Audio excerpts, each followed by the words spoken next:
Time do Guarani vem com o Andrigo, rolou para Bruno Sanf, entrada na área, calibrou, pé direito, bateu a bola, desviou, subiu o Andrigo de cabeça, é gol!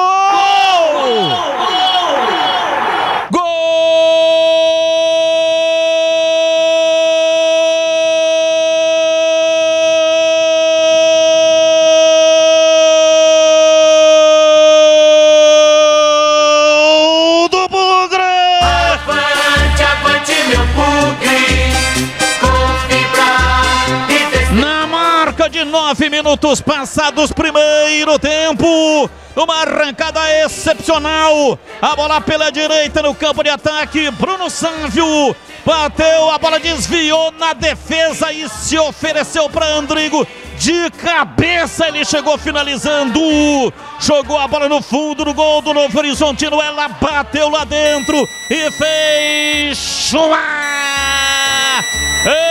Andrigo, faro do gol, Andrigo para fazer a rede balançar no brinco, a bola gosta de rede, é de rede que a bola gosta, a torcida vibra, vibra, da pele até o osso, Andrigo, Andrigo, Andrigo, Andrigo, Andrigo, Andrigo, Andrigo, Andrigo, Andrigo, Andrigo, Andrigo, Andrigo, camisa 10,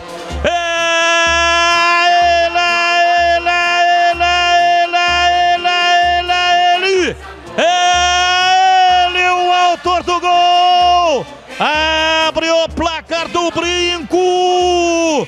Hoje sempre Guarani, dali Bugre, dali Guarani, Guarani 1, Novo Horizontino 0 e o detalhe do gol é seu, Marquinhos. E você viu da onde saiu a jogada, a origem, Batista? Do próprio Andrigo. Ele recebeu a bola do Rodrigo Andrade e meteu ali um cruzamento para o Bruno Sávio, que fuzilou contra a meta do Giovani no rebote. Quem estava ali esperando? O próprio Andrigo. De cabeça, não deu para o Giovani, estufou a rede, o 10 do Guarani. É o primeiro do Bugre no brinco.